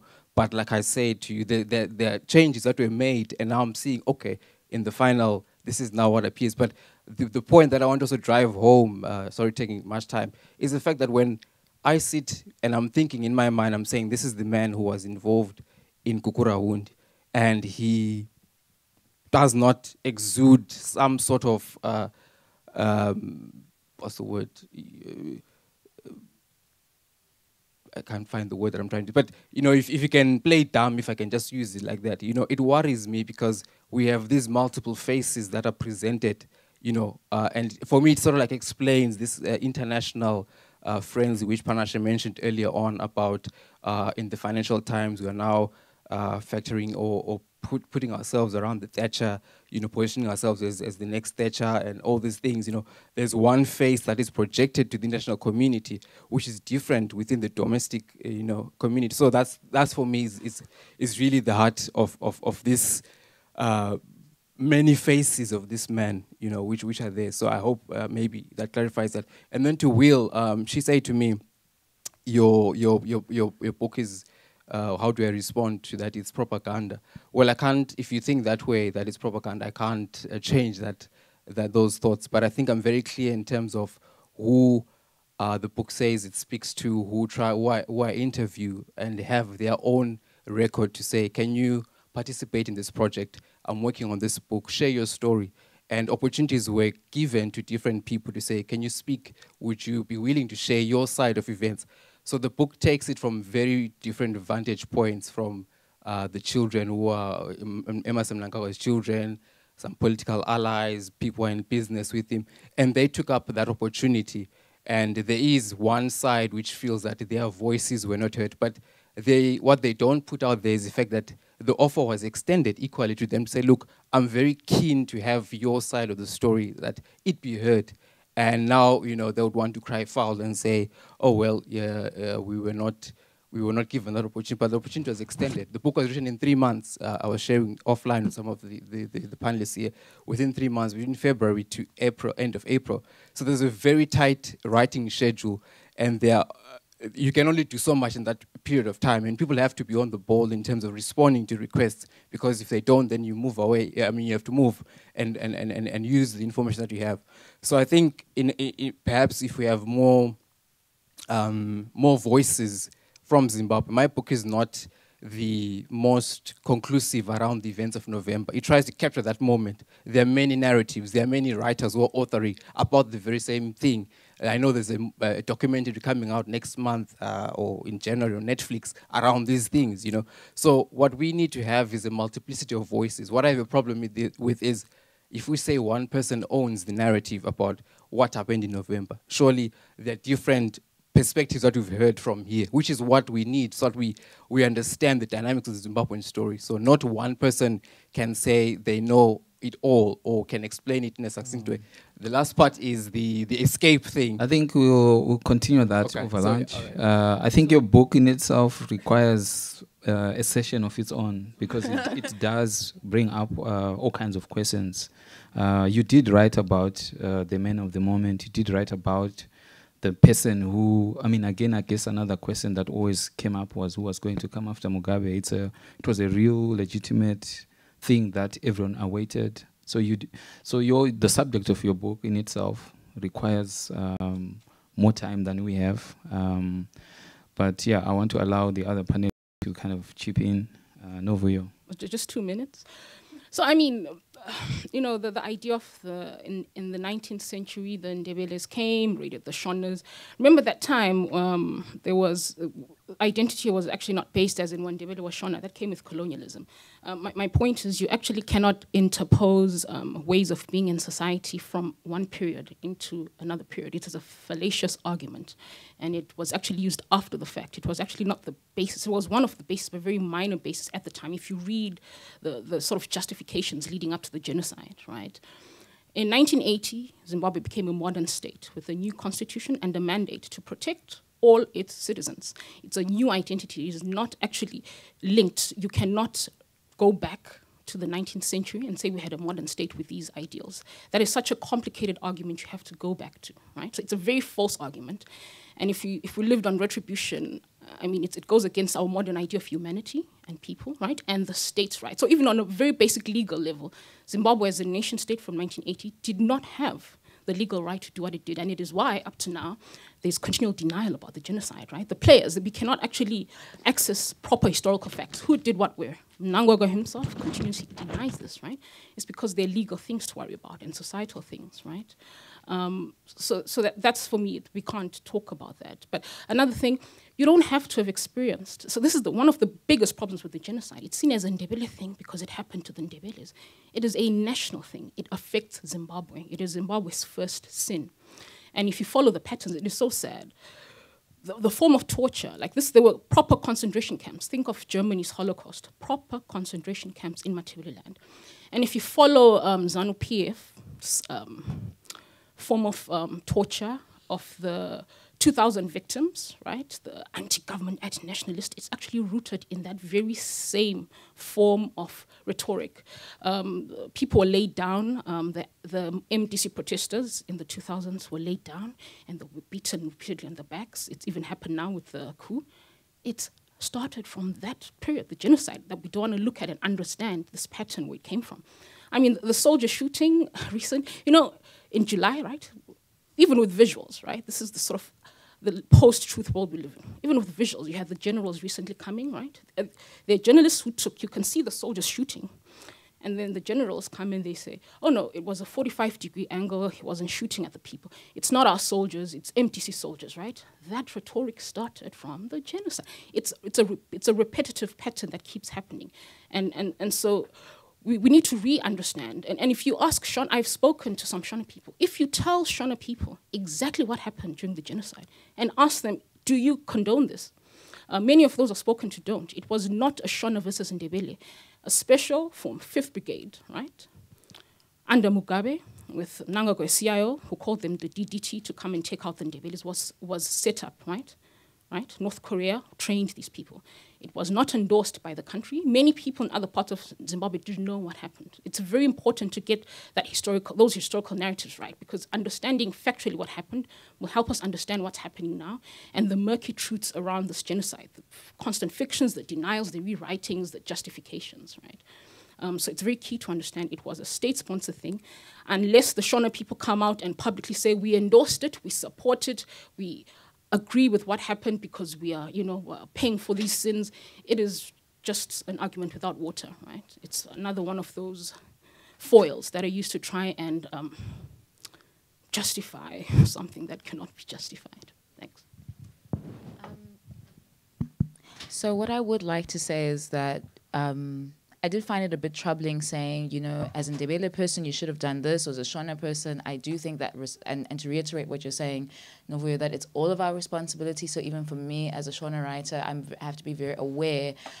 Yes, it's true that Gukurahundi, for example, was state-sponsored, but I don't think that's enough to shirk responsibility. For me, when I talk to my Shona family, I don't hear outright condemnation. Some people will say things like, Mandebele, there will be sort of comments that people are not entirely uncomfortable with Gukurahundi having happened. That's the truth. It's not as if, people are, if people had really felt it as a blight, perhaps they would have done something. It's not just merely because of state repression. I do think that people have then bought into that narrative of these Ndebele who came in, with Zilikazi, they were killing us, they were raping us. There were a whole range of narratives that we haven't truly unpacked, and which is why I think it's important. One thing I will say, I'm glad Mugabe is gone, because it forces us to now begin to take responsibility as citizens for a lot of what happens within the country. Because, like you're saying, very often, a lot of the pressure around Gukurahundi doesn't come from Shona people. It comes from Ndebele people. And it comes from Matebele land, it comes from Midlands, it doesn't come from Mashona Land Central, it doesn't come from all these other places. So I don't think we can give Shona people, my people, if you want to put it that way, I don't think we can give us we can just say that it was pure. I think it's important to talk about the fact that it was state-sponsored violence and it wasn't endorsed, but I do believe that we are complicit in it. If most of us Shona people had to go speak to their families, and our families are also much more complex than just Shona and Ndebele. I think something that I go through in the book and speaking through, talking about histories created in the mouth, trying to find my grandmother's roots, I realized that she has Nguni roots. So Nguni people those are the clans that left what is now KwaZulu-Natal in South Africa. Some became the Ndebele nation. Others, intermarried with many of the people who are called Shona. Because also, don't forget that it wasn't a lot of people who left that region. It was maybe 300 or a very small group of people, and they would intermarry with people who are now considered Shona. Even this word Shona, if you had gone to what is now Zimbabwe, so it's always important to historicize, if you'd gone to what is now Zimbabwe maybe 100 years ago, or even 150 years ago, this word Shona, most people would not really identify with that as. It's an externally imposed identity. We've been intermarrying, warring, working with each other for a very long time. And so there have been a lot of these conflicts, but I think it's a far more complex thing. So which is why I mentioned in that writing of history that when the colonialists came, it was very important to say that there are these docile Shona who need to be saved by this from this cruel, damnable race of Ndebele. It's a particular kind of colonial narrative that fixed identities. And so when most of us go into our families and ask, where was our great-grandfather from? Where was 1, 2, 3 from? You realize that many of these identities that we hold so steadfastly onto aren't what we thought they are. So I do think that a large part of also dealing with Gukurahundi and Shona versus Ndebele is if we also go and understand how complex these identities are, particularly within Southern Africa as a whole, not just Zimbabwe. It's a very complex thing, and that's the stuff that's reduced by a lot of these histories that have been written by various powers, and that's why it's important for us to pay attention to that at every leg, and that's as well also saying that it's not good enough to say that it's the state who committed Gukurahundi, because I don't believe that Shona people are truly affronted by Gukurahundi. I think it's that thing that Ndebele people keep talking about. But, you know, maybe we'll go away at some point, but I don't think we are doing enough to speak about it. And it's not just the two Ndebele people on the panel who must keep speaking about it. And it also means in my own family, I speak to people and people will say, oh, it was just a civil war. Oh, they deserved it. Oh, they killed us first. That narrative you're talking about is a big narrative. People will talk about, well, my great-grandfather was killed in this and this time. So we need to have these conversations with people. And it's not just the onus on the Ndebele people to speak about Gukurahundi. So. Okay, I'll say something very, very quickly, and because I know I think we're out of time. So I think I was just say thanks, Panashe, for complicating these colonial dog collars, because well, somebody says might call me Shona, but I don't identify with that colonial dog collar. Because prior to 1930, there was nothing called Shona.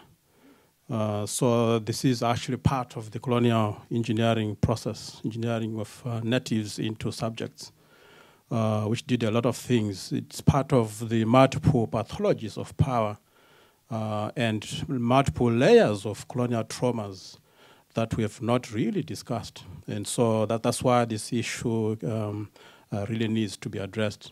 So part of the question is, what is the value, what is the weight of time? What does time do to these pathologies of power? Not just starting 1980 or starting 2000 or starting 2017. So maybe I'll sing Kutunga Kwara, my brother, later on. But it's one of those really bombs, sonic bombs, that really you see carrying everyone to go out onto the streets. So the question of awokeness, something that really was not a factor. Japan himself refused to work with this flag movement, and so he was flagged very quickly as a ZANU guy. I don't know that he's a ZANU guy, but he's a guy who carries on his shoulders all these fans who were seen as important political capital by the military. Part of what I'm writing about the military entertainment complex. A lot of issues. We don't have the time, unfortunately, to address this properly. I think we'll take two more questions, right? And then we'll wrap up and continue the conversations. We yes. can continue during lunch. Yes. People can set their feet and come back, and we'll continue with the conversation. Thank you. My question, I suppose, is for all of the panel. What I've heard is really fascinating today, and I think what links all of you is a commitment to recovering historical truths. And I just wondered whether there are any points in the day when you sometimes yearn for some form of enforced historical amnesia. And I ask that. I'm a Nigerian, and pretty much all my work is in Nigeria. And what I've noticed this last 6 months, probably just a coincidence, but a lot of my Nigerian friends who've been to Rwanda have come back waxing lyrical about the historical amnesia which has been enforced there, and in particular the prohibition on any form of acknowledgement of differences between Hutus and Tutsis. And they think that that is a fantastic thing. And there are moments when I wish the never-ending civil war in Nigeria would also find some way of disappearing in some enforced historical amnesia. Those moments don't last that long, but I do have them. I wondered whether you have them as well.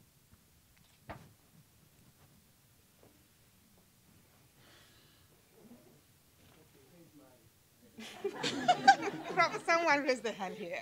You can give props. Let him say. Give him. You can give it to 3 him. or 2. I need marks in the semester, so I need props. You can hear. Hello, my name is Romeo. I'm very curious about the place of queer people in this so-called New Zimbabwe.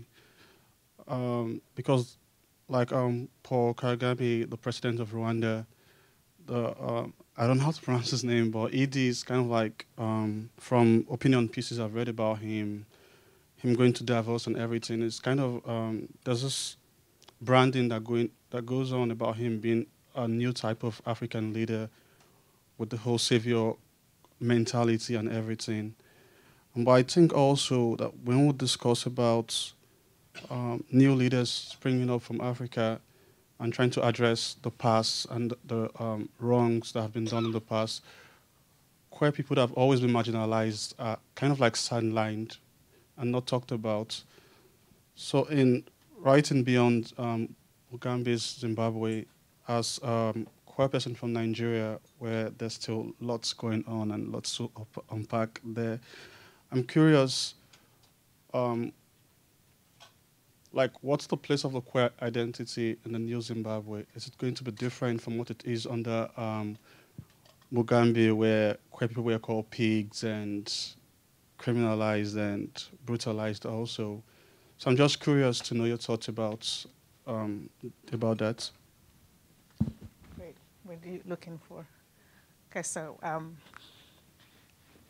sorry. My name is Shingirai, and I'm a visiting fellow at Worsley College. My question is about the accessibility or demand for your writings. This actually comes from an article that Tinashe wrote in The Independent, and you're mostly looking at the power structures in the publishing industry and issues of representation.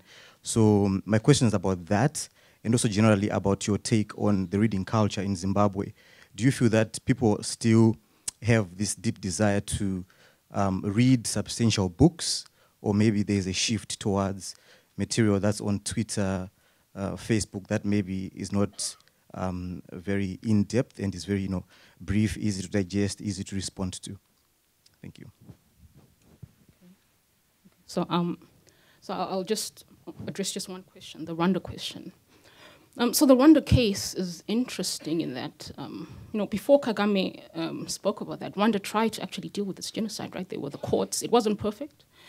They tried to do the courts and tried to go through that process of trying to find out what happened and prosecute who needs to prosecute. It was not a perfect process. They actually tried. They went through that process before that happened. Zimbabwe has not gone through that process. And then there's the German model, which I sort of like, where went through that process of acknowledging, and then they have these never again, right? Apparently on, a friend was telling me on the trains, they have these never again, we will not go back to that place. And Nazi doctrine is illegal in Germany, right? So that's another way of dealing with it. So these two spaces went through that. And in Zimbabwe, we've tried forced amnesia. It's been actually enforced since 1980. If you, there's this beautiful book, Stuart Doran, about ZANU-PF between 1964 to 1987. When you read that, it's a beautiful book, 900 pages, took him like 10 years to write.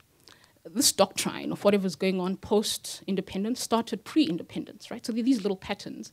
But the problem with erasure, which is what's continually being done, it does not solve the problem. We are actually worse off than we were. After the genocide, there was that idea that, we've reconciled, unity, agreement, move on. It did not solve that problem, which is how we find ourselves here. So I would love the Rwanda model if only we go through the process that they went through, which is to acknowledge what happened, have the courts, if there should be courts, and then allow, though I wouldn't want to forget, but I feel like museums. I was in the Netherlands in May, Anne Frank Museum, oh my God, what she went through. Naming, this is what happened, this is where Goebbels was, this is where Hitler was. Learning about history, and when you see that, it makes you think about humanity and how we should not allow this to happen again. In an ideal Zimbabwe, this is my dream, we would have that. There's no shame in acknowledgement, because acknowledgement actually benefits the populace. Hiding the truth is not benefiting the populace, it is benefiting those in power, right? And that is the problem. Maybe I'm an idealist, but we work for the future, right? We don't work short term, right? You work to realize things that you hope will happen for better humanity from wherever we come from. So just one, I just want to just mention that a large part of our shock with the whole coup is also Zimbabwe's place as a former settler colony. So it's a similar thing that South Africa does. We see ourselves as part of Africa, but not really. So it's like, how can we have a coup? You know, it's not what is supposed to happen to Zimbabweans. It's not like what happens in Nigeria. You know, if you see terrible traffic, sometimes we're like, Lagos, we're like, this is Lagos. You know, this is how people will talk, because there's this exceptionalism that we have that we're not really, even after going through 2000s and having been reduced to our level, we still hold on to the fact that we're not, this is, you know, when the people are being shot in the street, people say, this is not Mogadishu. You know, that's the kind of rhetoric. So I think this is what stops us from being able to learn from other Africans. Just like South Africa also does, you know, it's something to do with the settler colonies, because we think that we're different from these other African countries that had indirect rule. So I think that's also part of why we fail to really engage with the history of other African countries, because this is not Nigeria, this is not Africa in the way that, you know, other countries are supposedly. Just on the question of, you know, queerness in Zimbabwe, I mean, I don't live in Zimbabwe, so speaking to the day-to-day experience of how that fundamentally changes things, I don't see that there can be anything different. I think speaking on those kind of platforms, there was a point where ED, so Emmerson Mnangagwa, was interviewed by Richard Quest, you know, and he was asked, and he kind of just skirted around the issue and said, oh, well, I mean, you don't even know what he said, but what he did say, really, by not saying anything, is that we're going to continue as normal. And I think that, again, moving beyond, I think from a state level, I don't see them doing anything differently in terms of the laws, but I also think it's important, again, I don't buy into placing all of the responsibility onto the state. If we think about a recent case where the vice principal of one of Zimbabwe's most prestigious private schools was forced to resign. You correct me if I'm getting the story wrong or right, but he was forced to resign because the newspapers were threatening to out him, and parents really didn't want this because they didn't want him to be recruiting their children. Right? People can't say, oh, that's Mugabe's fault. This is also our own kinds of beliefs about homosexuality, about queerness, and again, even hiding from our own histories of queerness within the country. We shy away from many of these things. But if you really spoke to your grandmother and you speak to people, you know, there were different kinds of identities that have existed, but yes, there is the one hand, the state level of repression around queer identities, and I'm sure when they need to shore up some kind of popularity at some point, they'll do the easy thing and then, you know, attack the queers, as most African countries are doing, just like what's happening in Tanzania. If all else fails, you know, go for morality wars. I'm sure they'll do that. And we have many very conservative churches that will back that, I'm sure. And we, as a citizenry, will back that as well. So I think ED is not going to change anything, but we as a citizenry, as the majority, I think are also very comfortable with the status quo around that. But of course, there have been movements around trying to create spaces for queer people. So girls, for example, gay and lesbians of Zimbabwe, many different movements, they are there. But I think as a broader society, we've got serious issues, because I think Zimbabwe likes to pretend to be very conservative, very moralistic, and very prim and proper in the ways in which we do things. But meanwhile, you know, if you go down to the growth point and you go down and you open through the cracks, I think we're not as conservative as we like to be. But I think it's something that we're really invested in civility, Christian civility. We're very invested in that, even as our presidents have wives half their age, whether it's Mugabe, whether it's Chiwenga, General Bay with his 34-year-old wife or whatever, that's the kind of culture. But men, as long as they're projecting kind of a a hyper masculine kind of norm. So your job praisers are meant to, you know, it works because he's tall, he's masculine, he's this young, you know, this boy that these men can look up to. This is a kind of masculinity of guns, I think, that we really need to pay attention to, and it's going to continue to circulate in ways that are going to be very detrimental for all of us in the next couple of years. I think with the Shingirai, I think his question on the demand for such kind of books, I think there is a demand for Zimbabwean content, and one of the things I've heard from different audiences where I've been in is the fact that people would love to get Zimbabwean writers writing about Zimbabwe, because there's a feeling sometimes that things are erased or things are not put out properly when it's handed over to people who are not participant or were on the ground around some of these events.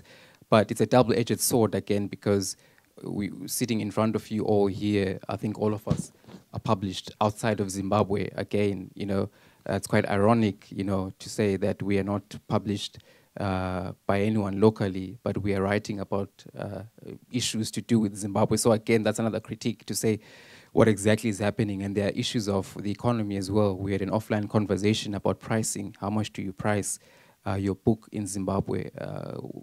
Because when someone has $20, at what point will they choose to go and pick up a copy of my book or any of the guys' books here, you know, versus other competing needs and interests, you know, which are much more urgent. And so then people will perhaps interact. I think it was Tinashe was talking about with us. People will sort of, there's a popular word that you're using, they will read you. Yeah, that's how you put it. He says people will read you and make conclusions about you before they've even read the book.